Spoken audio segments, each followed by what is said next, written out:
नमस्कार, बंसल न्यूज के इस खास कार्यक्रम आयुष्मान में आप सभी का बहुत स्वागत है। मैं हूं आपके साथ जया शर्मा।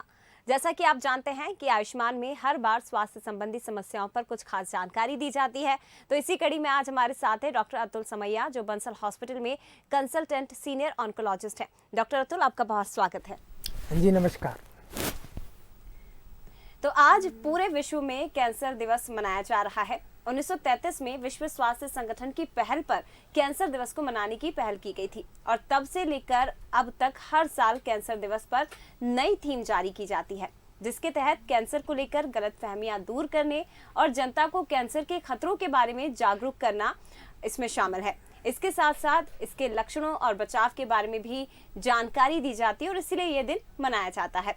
तो इसी कड़ी में आज हम कैंसर के रिसेंट एडवांसेस के बारे में जानेंगे। साथ ही अगर आपकी भी इससे कोई जुड़ी समस्या है तो हमारा नंबर लगातार आपकी टीवी स्क्रीन पर फ्लैश हो रहा है। आप इस नंबर पर कॉल कर सकते हैं और अपने सवालों के जवाब डॉक्टर अतुल समैया से ले सकते हैं। तो चलिए शुरुआत करते हैं। डॉक्टर अतुल, सबसे पहला सवाल, क्योंकि आज विश्व कैंसर, कैसे इसकी शुरुआत हुई, क्यों ये मनाया जाता है और उसके जरिए कैसे लोगों को जागरूक किया जाता है? देखिए, कैंसर को लेके आज भी समाज में बहुत सारे मिथ मौजूद हैं और कैंसर को लेके लोगों को अवेयरनेस नहीं है और लोग जनरली ये मानते हैं कि ये एक जानलेवा बीमारी है। तो इसीलिए वर्ष 2000 में पेरिस, फ्रांस में एक सम्मेलन WHO के बैनर पे एक सम्मेलन किया गया और उस कॉन्फ्रेंस में डिसाइड किया गया कि 4 फरवरी को प्रतिवर्ष हम वर्ल्ड कैंसर डे या विश्व कैंसर दिवस मनाएंगे। और उसका जो मेन पर्पज़ है कि लोगों को इसके बारे में जागरूक किया जाए, कैंसर से जो लोगों की भ्रांतियां हैं उनको दूर किया जाए। और इसीलिए प्रतिवर्ष एक थीम दी जाती है और उस थीम पर ये काम किया जाता है कि लोगों को कैंसर को इलाज को लेके जो भ्रांतियां हैं, कैंसर बीमारी को लेके जो भ्रांतियां हैं, उन सारी भ्रांतियों को दूर करें और लोगों को अवेयर करें।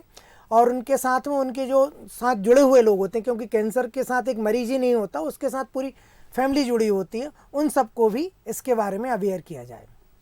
बिल्कुल। तो देखिए, लोगों को कैंसर से जुड़ी बीमारियों के बारे में जानकारी मिल सके, लोग जागरूक हो सके, इसीलिए ये जो है वर्ल्ड कैंसर डे आज के दिन मनाया जाता है। डॉक्टर अतुल, अगला सवाल मेरा यह है, क्योंकि जैसा कि आपने भी जिक्र किया कि एवरी ईयर की एक थीम होती है और क्योंकि 2022 चल रहा है, तो इस साल की क्या थीम है और इस थीम के जरिए कैसे जागरूक किया जाएगा लोगों को? देखिए, इस बार 2022 की जो थीम है close the care gap. Close the care gap का मतलब होता है कि कैंसर का जो पेशेंट्स हैं, वेस्टर्न कंट्रीज़ हैं, एशियन कंट्रीज़ हैं, जो अंडर डेवलप कंट्रीज़ हैं, सब जगह ट्रीटमेंट अलग अलग लेवल पर है। इसके अलावा जो वेस्टर्न कंट्रीज़ हैं वहाँ पे वाइट एंड ब्लैक हैं, उनके ट्रीटमेंट के लेवल में भी फ़र्क है। महिला और पुरुषों में हमारे इंडिया में भी जो ट्रीटमेंट का लेवल है वो अलग होता है। महिलाओं के लिए कई बार प्रेफरेंस कम मिलता है, पुरुषों को ज़्यादा केयर की जाती है। इसी तरह बच्चों को में भी कैंसर होता है और बच्चों के साथ भी भेदभाव किया जाता है। तो इस तरह सारी जो डिफरेंट कंट्रीज़ हैं, चाहे वो डेवलप कंट्री हो, डेवलपिंग कंट्री हो या अंडर डेवलप कंट्री हैं, उन सब में जो कैंसर केयर में गैप आ रहा है उसको कम से कम किया जा सके और कैंसर का जो ट्रीटमेंट है यूनिफॉर्म हो। यानी कि कोई व्यक्ति यदि एक छोटे शहर में इलाज करवा रहा है और कोई, यदि हम भारत की बात करते हैं, एक मेट्रो सिटी मुंबई या दिल्ली में इलाज करा रहा है, तो उन दोनों की जो इलाज हैं उनमें समानताएँ रहें। जो कोई भी बच्चा हो, कोई भी महिला हो, कोई भी पुरुष हो, उनका जो इलाज है, जो स्टेज है कैंसर की, जिस अवस्था में उनका डायग्नोसिस हुआ है, उसके हिसाब से उनका इलाज किया जाए, ना कि उनके जेंडर के बेसिस पे, उनकी एज के बेसिस पे या उनके शहर के बेसिस पे या उनकी कंट्री के बेसिस पे। इसमें डिफरेंस या जो ट्रीटमेंट डिफरेंस है वो कम से कम किया जाए, ये इस वर्ष का थीम है। और इस थीम को अगले 3 साल तक कंटिन्यू रखेंगे, क्योंकि ये बहुत डिफ़िकल्ट टास्क है कि हम इतने पूरे वर्ल्ड को लेकर चल रहे हैं और उसमें इस कैंसर केयर का जो डिफरेंस है उसको हमें क्लोज करना है, कम करना है। तो इसीलिए इस थीम को अगले 3 वर्षों के लिए रखा गया है। बिल्कुल डॉक्टर अतुल, लेकिन वाकई सुनने में थोड़ा सा स्ट्रेंज लग रहा है कि कोई कैंसर से पीड़ित है और कैंसर पीड़ित के साथ भी इस तरह से भेदभाव किया जाता है। क्लोज द जो केयर गैप आप बता रहे हैं, जो थीम रखी गई है, वाकई में ऐसा होता है और क्या इंडिया में भी ऐसा है? देखिए, कैंसर एक डिजीज़ है। यहाँ पर यदि हम बात करते हैं, कोई एक ग्रामीण परिवेश से आता है, वो जब उसकी पहुँच कहाँ तक होती है, एक ग्रामीण परिवेश से आने वाले व्यक्ति के लिए उस प्रदेश की राजधानी सबसे बड़ी पहुँच होती है। किंतु जो प्रदेश की राजधानी में बैठा होता है उसके लिए देश की राजधानी या जो हमारे महानगर हैं उन तक पहुँच होती है। जो महानगर के लोग हैं उनकी अप्रोच अमेरिका या स्वीडन है या यूरोप है, इंग्लैंड है, वहाँ तक होती है। तो निश्चित तौर पे इसमें गैप होता है, क्योंकि फाइनेंशियल वर्डन भी इफेक्ट करता है, लोगों के फाइनेंशियल स्टेटस, सोशल स्टेटस, हमारे जो बैकग्राउंड है, इन सब की वजह से कहीं ना कहीं कैंसर ट्रीटमेंट में डिफरेंस आता है। और यदि हम छोटे शहरों की बात करें तो वहाँ तो कैंसर का ट्रीटमेंट ही अवेलेबल नहीं है। आज से यदि हम लगभग 30 या 35 वर्ष पहले की बात करते हैं तो उस समय कैंसर ट्रीटमेंट का मतलब होता है रेडिएशन थेरेपी, केवल रेडिएशन थेरेपी और कुछ केसेज में कीमोथेरेपी।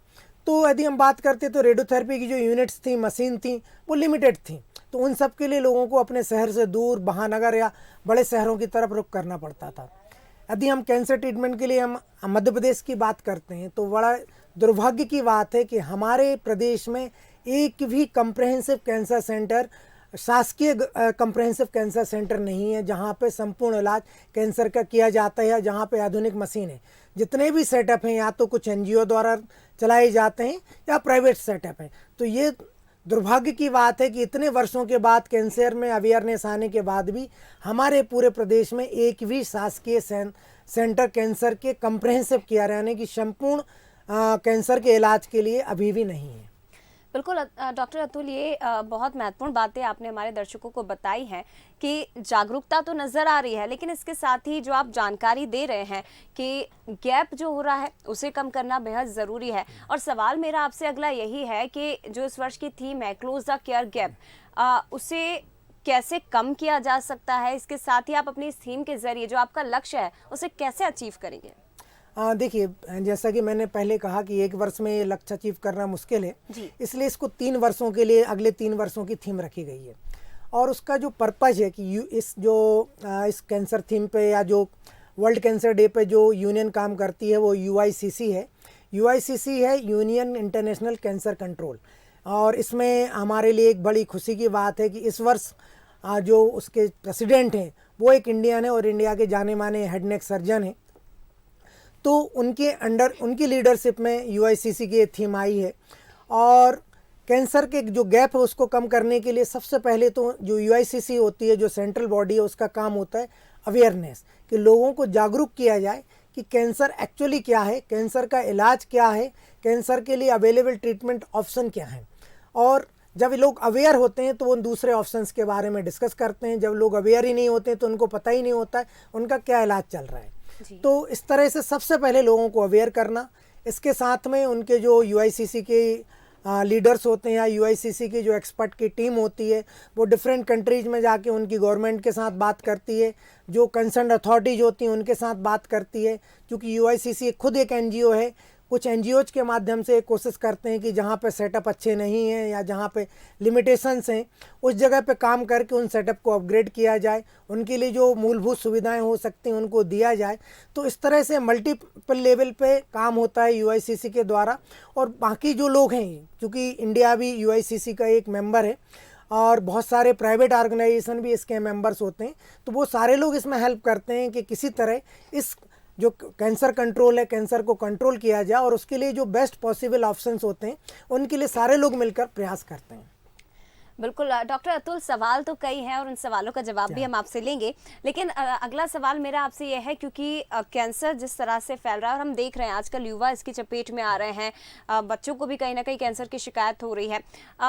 अगर टेक्नोलॉजी की बात की जाए, एडवांस ट्रीटमेंट की बात की जाए, तो क्या वो फिलहाल हमारे पास अवेलेबल है? क्या उस स्तर पर जाकर हम कैंसर का ट्रीटमेंट कर पा रहे हैं? जी हाँ, यदि हम बात करते हैं, जैसा कि मैंने कहा 25 वर्ष या 30 वर्ष पुरानी बात करते हैं, तो कैंसर के इलाज के लिए ज़्यादातर लोगों को महानगरों का रुख करना पड़ता था। किंतु यदि हमारे प्रदेश की बात करते हैं तो बहुत सारे कैंसर सेंटर प्रदेश में हैं।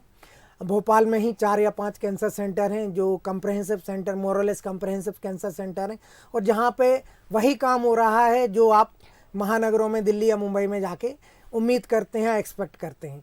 तो निश्चित तौर पे धीरे धीरे अवेयरनेस के साथ लोग बाग आज ऑप्शंस पे बात करते हैं, हमसे क्वेश्चंस करते हैं कि डॉक्टर साहब ये ट्रीटमेंट है। जैसे हम लेप्रोस्कोपी या रोबोटिक की बात करते हैं तो वो पूछते हैं, आज पेशेंट खुद पूछता है कि डॉक्टर साहब ये रोबोटिक सर्जरी है, इसमें क्या एडवांटेजेस हैं, क्या डिसएडवांटेजेस हैं, जो ओपन सर्जरी होती है क्या वो कराना चाहिए, लेप्रोस्कोपी कराना चाहिए। तो लोगों में अवेयरनेस आई है। इस अवेयरनेस की वजह से धीरे धीरे जो सेंटर्स हैं वो अपने आप को अपग्रेड कर रहे हैं, जो बेस्ट नॉलेज, जो बेस्ट अवेलेबल इक्विपमेंट्स हैं उनको अपने सेंटर पर इस्टेब्लिश कर रहे हैं। तो इसी वजह से जो कैंसर का ट्रीटमेंट जो पहले 25 साल या 20 साल पहले होता था वो कहीं एडवांस है और लोग उसको फ़ायदा भी उनको मिल रहा है। बिल्कुल, ये बहुत अच्छी बात कही जा सकती है कि कैंसर के पेशेंट जितना बढ़ रहे हैं उतनी जागरूकता भी उनमें देखने को मिल रही है, लोग अवेयर भी हो रहे हैं। इसके साथ ही टेक्नोलॉजी का यूज़ बहुत किया जा रहा है कैंसर से निजात पाने के लिए, इसके ट्रीटमेंट के लिए। तो इसी समस्या पर आज हम बात कर रहे हैं, कैंसर की बीमारी से जुड़ी तमाम जो आपके सवाल हैं उनके जवाब हम देंगे। आप कॉल करिए, नंबर्स लगातार आपकी टीवी स्क्रीन पर फ्लैश हो रहे हैं। डॉक्टर अतुल से डायरेक्ट आप बात कर सकते हैं और आपके सवालों के जवाब ले सकते हैं। डॉक्टर अतुल, अगला सवाल मेरा यह है, क्योंकि आप विशेषज्ञ हैं और लंबे समय से इस फील्ड से जुड़े हुए हैं, तो पिछले 8 से 10 सालों में क्या कुछ बदलाव आपने कैंसर के क्षेत्र में देखे हैं, वो हमारे दर्शकों को बताइए।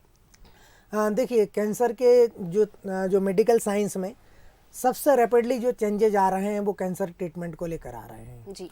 ये यदि हम पिछले 20 वर्षों की या लास्ट 2 डिकेड्स की बात करते हैं तो सबसे ज़्यादा एडवांसमेंट यदि किसी फील्ड में हुआ है मेडिकल के तो वो कैंसर है। यदि कैंसर की 4 विधाएं होती हैं मुख्य रूप से इलाज के लिए जो की जाती हैं: सर्जरी, रेडियोथेरेपी, कीमोथेरेपी और न्यूक्लियर मेडिसिन। यदि हम सर्जरी की बात करते हैं तो आज सर्जरी पहले ओपन तरीके से की जाती थी, पूरा पेट खोला जाता था या चेस्ट खोला जाता था, किंतु आज लेप्रोस्कोपी यानी दूरबीन के द्वारा और रोबोट्स के द्वारा ये सर्जरी की जा रही हैं। इससे मरीज की जो मॉर्बिडिटी है या जो प्रॉब्लम्स हैं या साइड इफ़ेक्ट्स हैं सर्जरी के वो कम हो जाते हैं, मरीज की रिकवरी फास्ट होती है। और बहुत सारी ऐसी जगह हैं जहाँ पे हैंड्स का पहुँचना टेक्निकली मुश्किल होता था, उसमें रोबोट और लेप्रोस्कोपी हेल्प कर रहे हैं। तो सबसे बड़ा एडवांसमेंट तो ये आया है कि सर्जरी जो ओपन सर्जरी से मिनिमल इन्वेजिव सर्जरी हो गई है। दूसरा फोकस हो गया है आर्गन प्रिजर्वेशन पर। आर्गन प्रिजर्वेशन का मतलब होता है कि कोई अंग यदि डैमेज है तो उस अंग को हम क्या बचा सकते हैं कीमोथेरेपी और रेडियोथेरेपी के माध्यम से, और नहीं बचा सकते हैं तो क्या एग्जैक्टली हम उसको वैसा ही बना सकते हैं ताकि मरीज को जो आगे प्रॉब्लम्स आने वाली हैं उनसे बचाया जा सके। तो इसी की वजह से रेडियोथेरेपी और कीमोथेरेपी में भी बहुत एडवांसमेंट हुए और सर्जरी में भी एडवांसमेंट हुए। सर्जरी में माइक्रोवास्कुलर सर्जरी का अब छोटे छोटे शहरों में भी, मझोले शहरों में माइक्रोवास्कुलर सर्जरी के द्वारा रिकन्स्ट्रक्शन किया जाता है। यदि किसी व्यक्ति का जॉबोन खराब हो गया है कैंसर की वजह से तो पहले उस जॉबोन को निकाल देते थे और कई लोगों ने, आपने देखा हो, उनको ये चेहरे पे एक गड्ढा हो जाता था, किंतु अब उस माइक्रोवास्कुलर और प्लास्टिक सर्जरी की मदद से जॉबोन को वापस बनाया जाता है। इसी तरह पहले आहार नली के कैंसर से या जो गुदाद्वार के कैंसर होते थे, उनमें गुदाद्वार के काफ़ी कैंसर्स में रास्ते को पूरी तरह निकाल के पेट में एक लेटरिन के लिए रास्ता बनाना पड़ता था, किंतु आज एडवांसमेंट की वजह से बहुत हद तक हम काफ़ी लोगों के गुदाद्वार को बचा सकते हैं। तो ये बहुत सारे एडवांसमेंट लास्ट 8 से 10 सालों या 15 सालों में हुए हैं।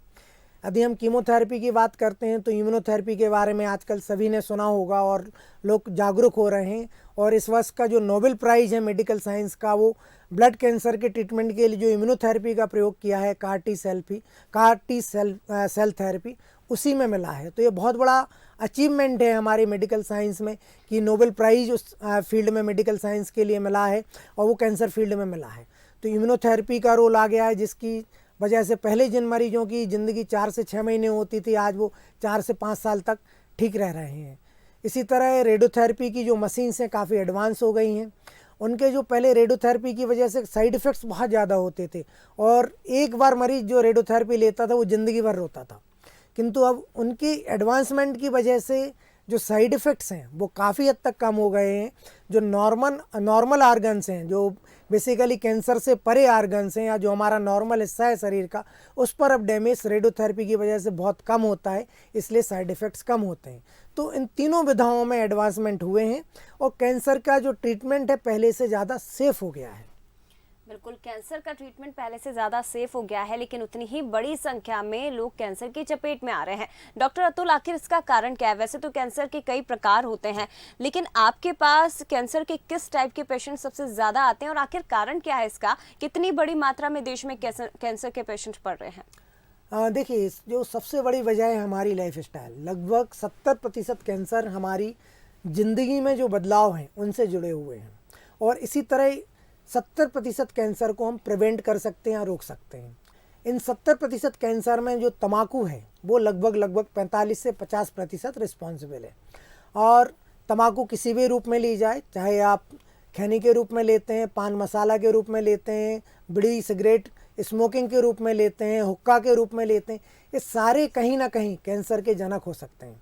तो इसी वजह से यदि कोई व्यक्ति आज आप जो ट्रेंड देख रहे हैं, बहुत सारा आपने भी देखा होगा जो ट्रेंड है कि लोगों में पहले हमारे यहाँ पे हिंदुस्तान में फीमेल स्मोकिंग बहुत कम थी, हाँ प्रैक्टिकली नील कह सकते हैं हम, ना के बराबर थी। पर आज आप देखते हैं कि जो हमारी नई जनरेशन है उन फीमेल्स में स्मोकिंग का ट्रेंड बढ़ गया है। तो ये स्मोकिंग कहीं ना कहीं कैंसर का कारण बनती है। इसी तरह जो अल्कोहल है, आज बोलते हैं कि not even a single pack per day is safe. तो जो व्यक्ति रेगुलरली अल्कोहल लेते हैं, शराब का सेवन करते हैं, उनके लिए भी कैंसर का रिस्क अन्य मरीजों की तुलना में बढ़ जाता है। तीसरा है ओबेसिटी, यानी वजन का बढ़ना। अब जब व्यक्तियों का वजन बढ़ता है तो हमारे शरीर के बहुत सारे हार्मोन्स हैं, मेटाबॉलिज्म है, वो बदल जाती है और इस वजह से भी कैंसर का रिस्क बढ़ जाता है। जो मोटे लोग होते हैं उनमें कैंसर का रिस्क ज़्यादा होता है। तो जैसे जैसे हमने अपने आप को वेस्टर्नाइज किया है, जैसे जैसे हम पाश्चात्य सभ्यता की तरफ अपने आप को धकेल रहे हैं, वैसे वैसे हमारे हिंदुस्तान में या जो डेवलपिंग कंट्रीज़ हैं वहाँ पर कैंसर के मरीजों की संख्या बढ़ती जा रही है। बिल्कुल, और एक तरह से कहा जाए डॉक्टर अतुल, तो जिन बातों का आपने जिक्र किया है ये तो एक तरह से फैशन बन गया है। दोस्तों के साथ अगर आप उठ बैठ रहे हैं, स्मोकिंग करना फैशन हो गया है, अल्कोहल लेना फैशन हो गया है, तो एक ट्रेंड सा चल पड़ा है और देखिए उसी ट्रेंड का खामियाजा भुगतना पड़ रहा है कि बड़ी मात्रा में अभी तक हम देख रहे थे कि जिन लोगों की एज ज़्यादा है वो कैंसर की चपेट में आ रहे थे, लेकिन अब युवा भी, बच्चे भी इसकी चपेट में आ रहे थे, जो कि बेहद चिंताजनक डॉक्टर अतुल से कहा जा सकता है। सवाल मेरा यह है सर कि जो बड़ी मात्रा में हम कैंसर पेशेंट्स को देख रहे हैं, उनकी लाइफस्टाइल आखिर होनी कैसी चाहिए, और अगर आप कैंसर की चपेट में आ गए हैं तो उसके बाद आपकी दिनचर्या में किस तरह का बदलाव होना चाहिए?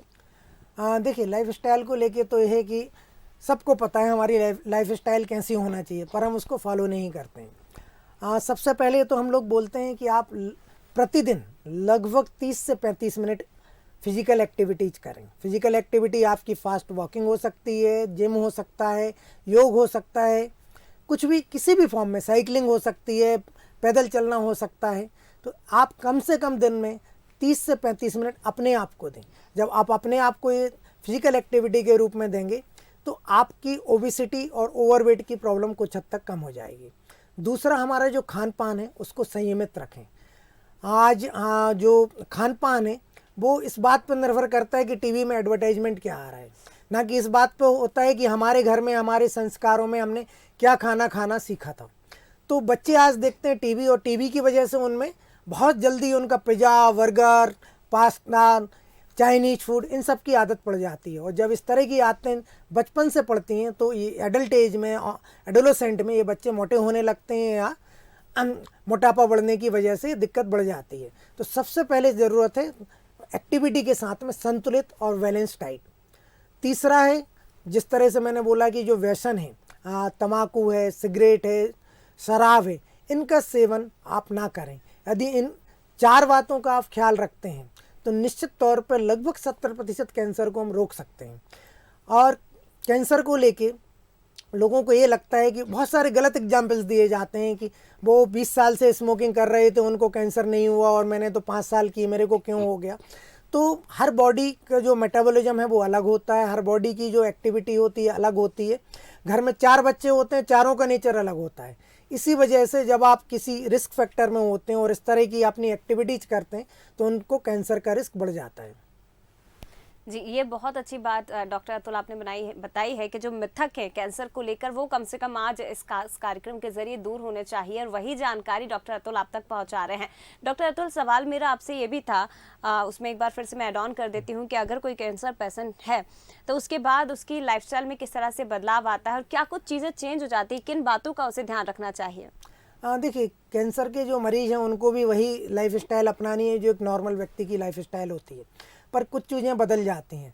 उसकी बदलने की वजह होता है जो कैंसर के इलाज की वजह से कुछ सिक्वेली रह जाते हैं। उन सिक्वेली में आप कह सकते हैं, जैसे रेडियोथेरेपी लिया हुआ है तो उनको स्किन पे पिगमेंटेशन रहेगा, जहाँ पे रेडियोथेरेपी मिला है वहाँ हेयर्स नहीं होंगे।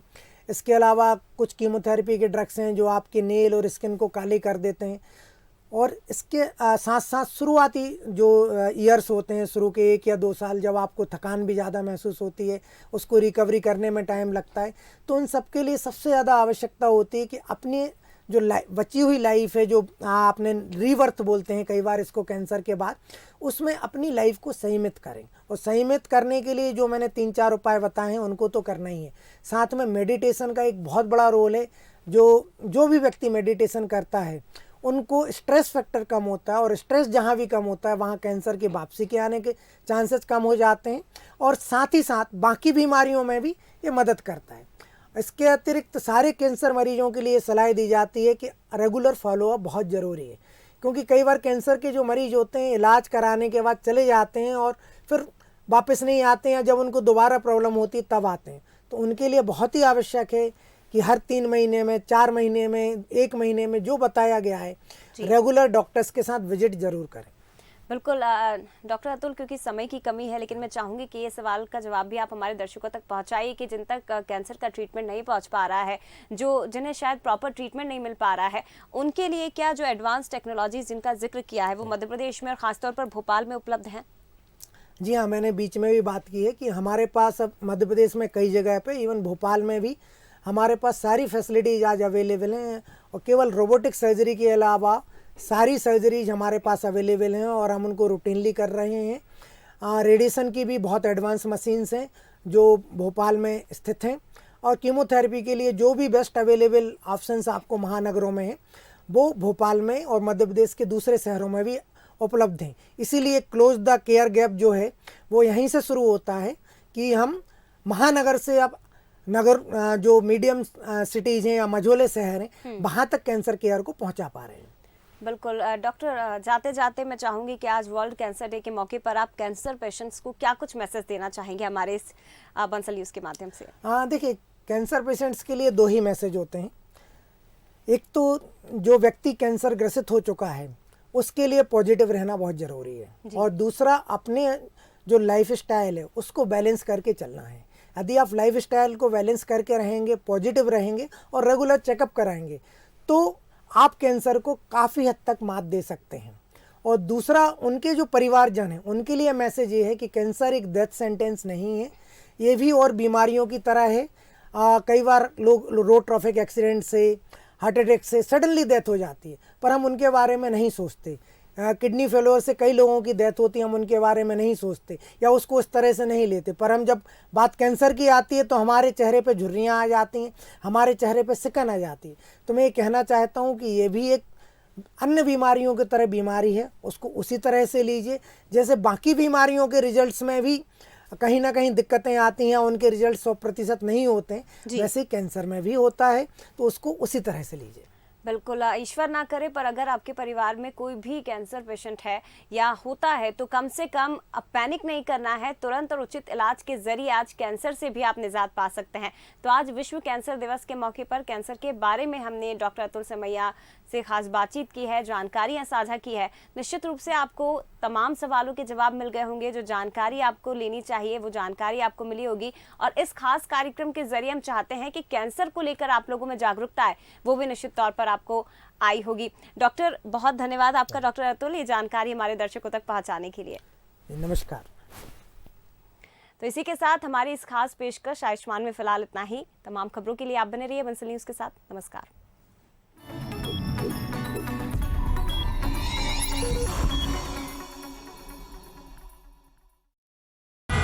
आज हम टाइम पर नहीं पहुंच पाएंगे। रास्ता